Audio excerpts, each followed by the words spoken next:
জাতীয় নাগরিক পার্টি এনসিপির উত্তরাঞ্চলের মুখ্য সংগঠক সার্জিস আলম বলেছেন, এনসিপি শাপলা প্রতীকেই জাতীয় সংসদ নির্বাচন করবেন।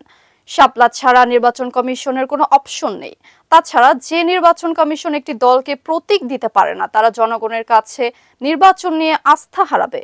সোমবার দুপুরে এনসিপির নাটোর জেলা সমন্বয় সভায় তিনি সাংবাদিকদের এসব কথা বলেন। এজেড সুজনের তথ্যচিত্রে বিস্তারিত। জাতীয় নাগরিক পার্টি এনসিপির উত্তরাঞ্চলের মুখ্য সংগঠক সার্জিস আলম বলেছেন, এনসিপি শাপলা প্রতীকেই জাতীয় সংসদ নির্বাচন করবেন। শাপলা ছাড়া নির্বাচন কমিশনের কোনো অপশন নেই। তাছাড়া যে নির্বাচন কমিশন একটি দলকে প্রতীক দিতে পারে না, তারা জনগণের কাছে নির্বাচন নিয়ে আস্থা হারাবে। সোমবার ৬ অক্টোবর দুপুরে জাতীয় নাগরিক পার্টি এনসিপির নাটোর জেলা সমন্বয় সভায় তিনি সাংবাদিকদের এসব কথা বলেন।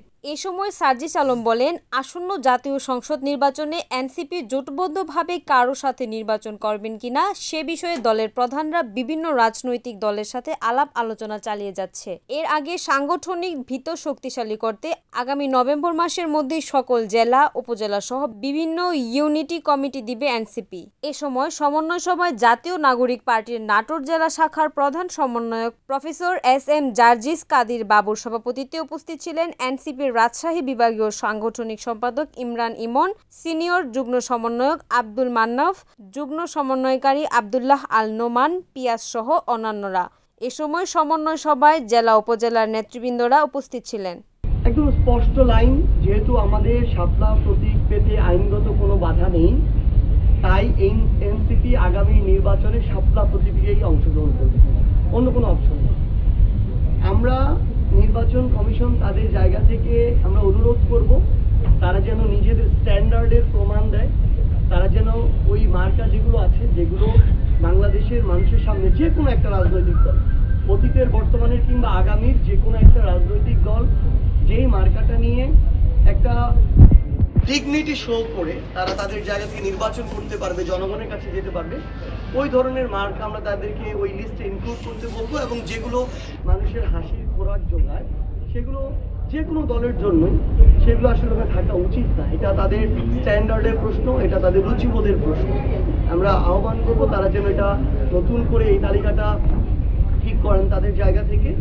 এবং এই নির্বাচন কমিশন অভ্যুত্থান পরবর্তী বাংলাদেশে একটা স্বাধীন সাংবিধানিক প্রতিষ্ঠান হিসেবে যদি তাদের স্বকীয়তা বজায় না রাখতে পারে, যদি কোনো প্রভাবের দ্বারা প্রভাবিত হয়ে আমাদের এই ন্যায়সঙ্গত অধিকারটা আমাদেরকে না দেয়, এনসিপিকে শাপলা প্রতীক না দেয়, আমরা মনে করি এই নির্বাচন কমিশন আগামী নির্বাচন কমিশন হিসেবে কাজ করার সম্পূর্ণ আস্থা হারিয়ে ফেলে। যেই নির্বাচন একটা দলকে একটা মার্কা দেওয়ার মতো মেরুদণ্ড দেখাতে পারে না, যে নির্বাচন কমিশন, সেই নির্বাচন কমিশনের কাছে একটা দেশের জাতীয় নির্বাচন, তা আবার অভ্যুত্থান পরবর্তী বাংলাদেশে আমরা কিভাবে আস্থা রাখবো? দেখেন, আমরা স্পষ্ট করে একটা কথা বলি, আমরা যে পার্বত্য চট্টগ্রাম বলতে 3টি জেলাকে বুঝাই বা আমাদের পাহাড়ি যে জেলাগুলোকে বুঝাই, এটা আমাদের বাংলাদেশের অংশ এবং বাংলাদেশের সার্বভৌমত্বের সাথে এর প্রত্যেকটি সম্পর্ক জড়িত। আমরা বাংলাদেশের সার্বভৌমত্বের সাথে কোনো ধরনের বিন্দু মাত্র আপোষ করার আমাদের সুযোগ নেই। যারা এর বিরুদ্ধে ষড়যন্ত্র করবে, দেশের ভিতরে বসে থেকে হোক, দেশের বাইরে বসে থেকে হোক, তাদেরকে বাংলাদেশের সরকার বলি, প্রশাসন বলি, আইন শৃঙ্খলা রক্ষাকারী বাহিনী বলি, কিংবা সেখানে দায়িত্বশীল যারা আছেন সেনাবাহিনী থেকে শুরু করে, এই ষড়যন্ত্রকারীদের বিরুদ্ধে অবশ্যই তাদেরকে সর্বোচ্চ কঠোর ব্যবস্থা নিতে হবে। যে অন্যান্য যে রাজনৈতিক দলগুলো রয়েছে তাদেরও এক্ষেত্রে সর্বোচ্চ সহযোগিতা থাকবে। আমাদের জায়গা থেকে আমরা দেখেছি বাংলাদেশের বিভিন্ন জেলা দিয়ে ভারত পুশহীন করার চেষ্টা করেছে। আমরা দেখেছি ভারতের মিডিয়া যেগুলো রয়েছে সেগুলো এক একটা প্রোপাগান্ডা মিডিয়া হিসেবে নিজেকে হাজির করেছে, শুধুমাত্র প্রোপাগান্ডা ছড়ানোর জন্য, টিআরপি পাওয়ার জন্য নিজেদের ওই মিডিয়া নামক প্রতিষ্ঠানগুলোর দেউলিয়াত্বের প্রমাণ দিয়েছে। আমরা মনে করি যে আমাদের জনগণকে, রাজনৈতিক দলকে, সরকারকে ঐক্যবদ্ধভাবে এই সকল প্রোপাগান্ডা এবং অপচেষ্টাকে প্রতিহত করতে হবে।